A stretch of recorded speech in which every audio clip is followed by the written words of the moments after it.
Bonjour, bonjour. Comment vous allez? Excusez-moi. Comment ça va? Vous allez, mes chics gens, mes abonnés, vous allez bien? Merci beaucoup. Bon, en ce moment, mes chers amis, pour vous qui n'êtes pas au courant, en ce moment, je dirais, il y a la chasse. Merci. Il y a la chasse. Est-ce que je vais dire chasse aux sorcières? On va appeler ça chasse aux sorcières. Voilà, le nouveau Premier ministre. Merci beaucoup, Patrick Apakoukel. Le nouveau Premier ministre, mon cher, en ce moment-là, il est en train de traquer les sans-baisses. Les sans-papiers sont traités en ce moment en France. Ça fait que j'ai vu une vidéo d'un influenceur ce matin où il montrait des rues où il y avait beaucoup d'Africains, tout et tout, en ce moment, qui commencent à déserter les rues, c'est-à-dire les rues. C'est-à-dire que maintenant, ils sont revenus à l'ancienne méthode. Tu es en train de marcher dans les rues, tout de suite, voilà, Amounia, c'est compliqué, hein.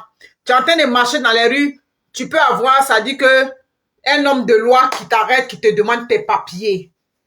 Donc, ce qu'on déconseille aujourd'hui à nos frères en France, ceux qui n'ont pas les papiers, c'est pas la peine de errer dans les rues, c'est pas la peine. C'est sûr que en tant qu'Africain, tu observes cette situation-là de loin et puis bon, tu as quand même un petit pincement au cœur. Mais en même temps, nous, on n'a pas pitié de vous trop là-bas. La vérité est bonne à dire. On n'a pas trop pitié là-bas. Et étrangement aussi, il y a des gens, moi c'est que je ne comprends pas, il y a des gens, par exemple, je vais prendre l'exemple de la Côte d'Ivoire. Ah oui, on dit en ce moment-là, tu es sans-papier, tu ne dois pas errer dans les rues. Parce que si on t'attrape là, direction au village, Magoro, on t'envoie directement au village, Abidjan. Mais ce que je ne comprends pas, moi, ça j'ai de la misère à comprendre. Hein. Il y a des Africains, précisément, on prend des Ivoiriens, qui ont pris l'eau, qui sont arrivés en France, qui ont pris l'eau, ou bien qui ont demandé un statut de réfugié, qui sont arrivés en France, mais au lieu de marcher droit, au lieu de chercher leur voie, au lieu de chercher comment ils font, mettez des cœurs, tapotez le direct, s'il vous plaît. Au lieu de vous venir dans un pays, au lieu de vous centrer sur vous, comment faire pour avoir mes papiers? Quelles sont les lois? Allez chercher les lois, allez chercher les informations. Oui, mes chers frères africains, dans chaque pays où on arrive, il y a un endroit où tu peux aller chercher les informations, même en tant qu'un sans-papier. Vous comprenez? Au lieu de venir, de vous concentrer sur ce qui est important pour vous, d'apprendre les lois d'un pays, d'apprendre. Oui, tu peux arriver même sans papier et puis il y a toujours un moyen, il y a toujours un circuit par lequel tu peux aller régulariser ta situation. Mais vous arrivez dans les pays, parfois vous n'avez pas les papiers. Au lieu de vous centrer sur votre situation, vous passez votre temps à faire, par exemple, les éloges du pouvoir à Abidjan. Moi, j'ai de la misère à comprendre que tu as pris l'eau. Mon frère, quand tu as pris l'eau et puis tu es venu en France là, c'est passé en Côte d'Ivoire là-bas, les conditions ne sont pas réunies. C'est ça. Tu as pris l'eau pour venir. C'est pour te dire que quand tu prends, ça veut dire que tu demandes un statut de réfugié. Ça veut dire que tu n'es pas bien là-bas. Sinon, ceux qui sont bien en Côte d'Ivoire là, ils n'ont pas besoin d'aller demander un statut de réfugié en Europe ou bien au Canada ou bien aux États-Unis. Donc, ça veut dire que si tu as quitté ton pays, la Côte d'Ivoire, ça veut dire que les conditions de vie n'étaient pas réunies pour toi là-bas. C'est pour cela que tu es venu dans le pays des Blancs. Donc, tu ne peux pas venir dans le pays des Blancs.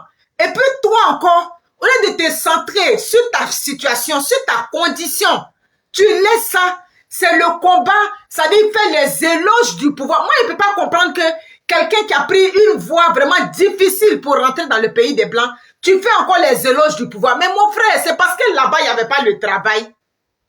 C'est parce que là-bas, ça dit, tu as fini les études. Il n'y a même pas de situation pour accéder à un concours.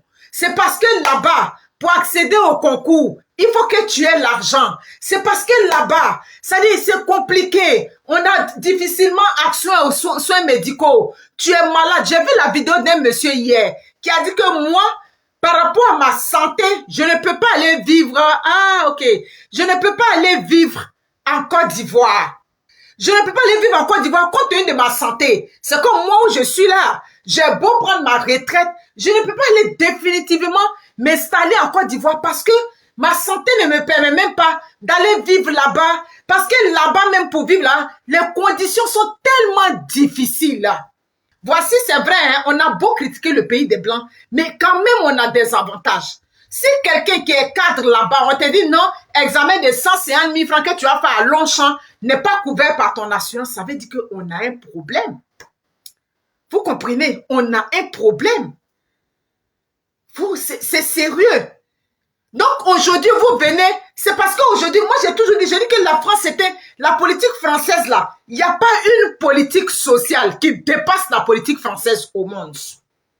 Tu vas aller aux États-Unis, tu vas même aller en Angleterre, tu vas aller au Canada même encore, tu vas aller partout. La politique sociale française est la meilleure au monde.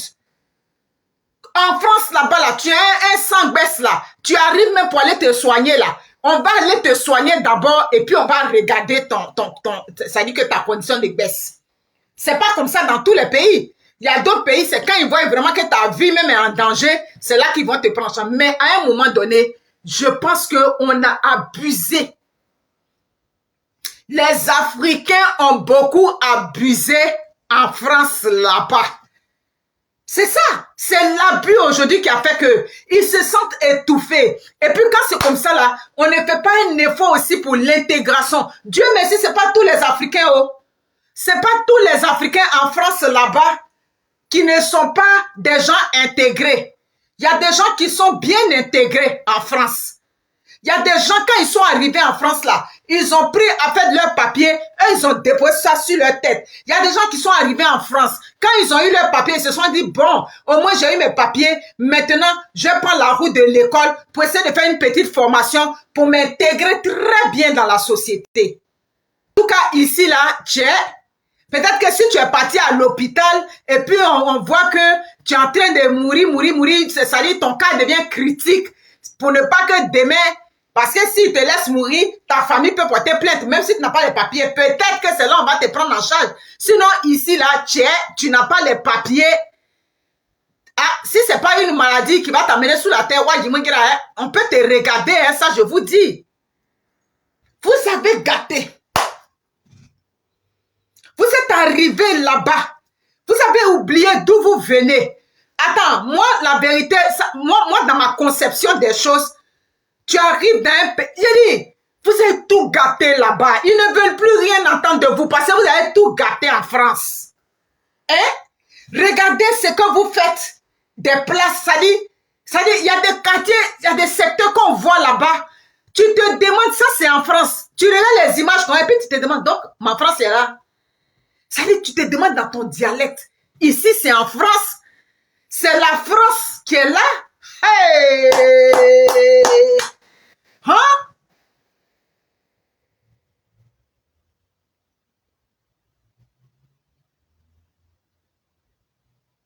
Ah, voici ma peau grasse. Fifi, j'ai dit que mon amie là, elle a une très bonne situation, hein. Ça fait que le jour qu'elle m'a demandé le service, je n'ai même pas discuté. Je n'ai pas discuté. J'ai dit, ok, donne-moi votre numéro web là-bas. Parce qu'elle m'a dit, médicament et examen médical du col de l'utérus, c'est un examen, elle a dit, c'est un examen spécifique. Le médecin a dit, il a besoin de cet examen-là. À partir de là, ils vont voir, oh, Nadine Priso, comment on va? À partir, j'ai dit, ah, donc vos assurances là-bas, il y a une partie qui prend et puis une partie ne prend pas. Mais un examen aussi important, mais donc ça veut dire que vos assurances ne sont pas couvertes ensemble. Elle dit non, ce n'est pas tous les examens. Ah, il a dit, remercions les pays des Blancs. TikTok n'est pas encore venu. Et puis j'ai fait vidéo pour toujours dire, tu es dans le pays des Blancs. C'est le jour que tu es malade, c'est là que tu vas voir l'importance. C'est ça, hein? Vous êtes en Afrique là-bas. C'est le jour, actuellement là, actuellement on est dans une période politique. Mais c'est le jour que toi, le vrai Ivoirien, tu es malade, c'est là que tu vas voir clair. Quand tu es à Abidjan. C'est le jour que la maladie prend un de tes enfants, ta femme, c'est-à-dire une pathologie grave même, prend un membre de ta famille. Et puis tu te retrouves dans le système médical là, c'est là que tu as dit, hey, donc ce que les gens parlent sur les réseaux sociaux là, c'est vrai. Tout ce, c'est quel pays les gens ont problème de maladie, ils viennent pleurer sur les réseaux sociaux. Mais Dieu vous a donné la chance d'être dans le pays des Blancs. Dieu vous a donné, c'est parce que je ne fais pas trop sur TikTok, je fais beaucoup sur Facebook. Moi, je suis une femme de Facebook. Dieu vous a donné la chance.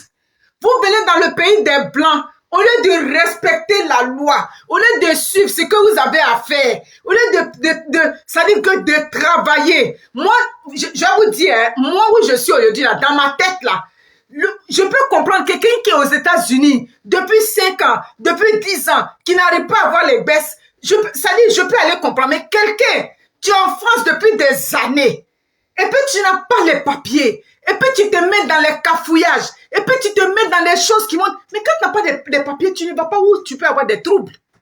Tu n'as pas de papiers, mon frère. Tu t'en vas dans les choses où il y a le trouble là-bas. Voilà ça aujourd'hui, maintenant, on fait des guet-apens dans les rues. On s'en va maintenant faire, ça dit que des fouilles systématiques sur les gens. Faites attention. C'est notre comportement en France là-bas qui a gâté aujourd'hui. Et puis, ça dit que on regarde tous les Africains, on les met tous dans le même panier. Vous-même, vous êtes Africain comme moi.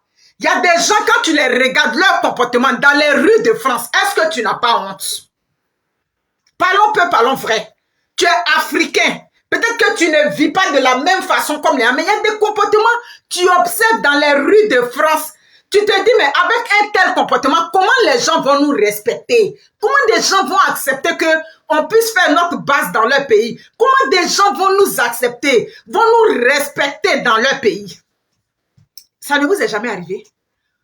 Tu vis en France, tu vois des choses. Tu vois des choses que toi-même tu regardes. Tu te dis, non, c'est inacceptable. Il a dit, on a beau dire tout ce qu'on veut, la France reste un grand pays.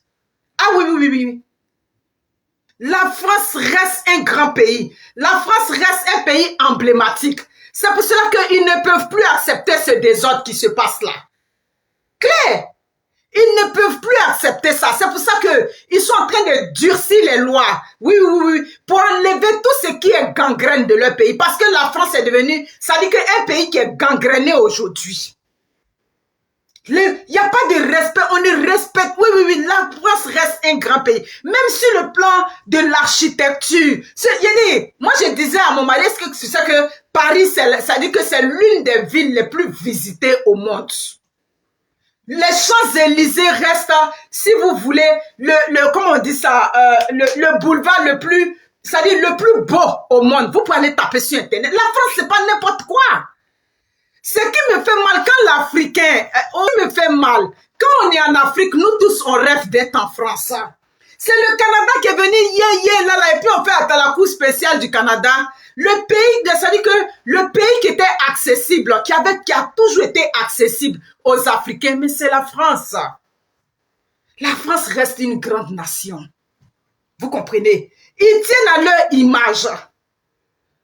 Ils tiennent parce que ils ont des sites historiques, c'est-à-dire des sites touristiques historiques auxquels ils tiennent. Ils veulent garder leur architecture propre toujours. Ils veulent garder ça. C'est pour ça qu'ils ont décidé de taper, c'est-à-dire que sur la table. Ils ont décidé maintenant d'appliquer la loi, de vous traquer jusqu'à dans vos derniers retranchements. Comme on s'en va traquer les rats dans le trou avec du feu. C'est clair. Ils ne peuvent plus laisser ça. Moi, je trouve que les Français ont été trop passifs. Je trouve que les Français ont trop laissé faire. Je trouve ça. J'ai une dame ici, quand j'avais la garderie, elle est française. Son mari est, je crois que son mari est juif, quelque chose comme ça. Elle est venue, qu'elle a regardé la garderie, tout et tout. Bon, elle a dit, il devait déménager, mais comme le petit temps qui reste là, elle voulait garder sa fille. Mais le jour que la dame partait de la garderie avec sa fille, elle m'a offert des chocolats. Vous savez ce qu'elle m'a dit? Elle m'a dit, en France, excuse-moi Monique de te le dire, prends pas ça mal s'il te plaît. En France, j'aurais jamais donné mon enfant à une Africaine qui donne le service toute seule à la maison. Je savais de quoi elle parlait, mais j'ai essayé de la pousser. Elle dit non, moi je peux donner mon enfant à une Africaine, mais pourvu qu'elle soit dans un centre. Je ne peux jamais donner mon enfant à une Africaine comme toi, tu as chez toi ici en France. Jamais je pouvais faire ça. Je dis, ah bon, pourquoi? Elle dit non, parce qu'elles ne mettent pas le sérieux dans ce qu'elles font. Elles ne traitent pas bien les enfants quand elles sont seules. Parfois, tu as l'impression qu'elles ne craignent pas la loi. Voyez-vous comment des gens ont des préjugés sur vous là-bas? Hein? C'est clair. Donc, c'est votre comportement. C'est le comportement des Africains. Quand les Blancs, les Français aujourd'hui prennent les lois, il y a deux communautés qui visent en France. Il y a les Arabes et les Africains noirs. J'ai menti. Aujourd'hui, quand ils sont en train de prendre leur loi contre l'immigration là, tu vas aller dans les casseurs comment on appelle ça, de voitures en France, tu ne vas pas voir un Chinois là-bas. J'ai menti? Les casseurs de voitures, jamais un Chinois là-bas. Vous croyez qu'ils sont dans les pays, ils ne sont pas des sans-baisse? Allez-y aux États-Unis, vous allez voir les Chinois comme ça. Ils sont sans-baisse. Vous comprenez? Ils sont aussi des sans-baisse. Mais ils ne se mêlent pas de tout ce qui va créer des troubles. Ils font un effort, tout et tout, pour vivre, ça dit que dans leur communauté, tranquillement. Je trouve que la France a été trop patiente avec vous. La France a trop patienté avec les habitudes de certains Africains qui laissent à désirer. Là, vous prenez leur route, vous prenez les routes en bail, vous faites pouce-pouce, vous braisez banane sur les routes, vous faites... Non mais attends, c'est trop. Vous avez exagéré, chers frères africains.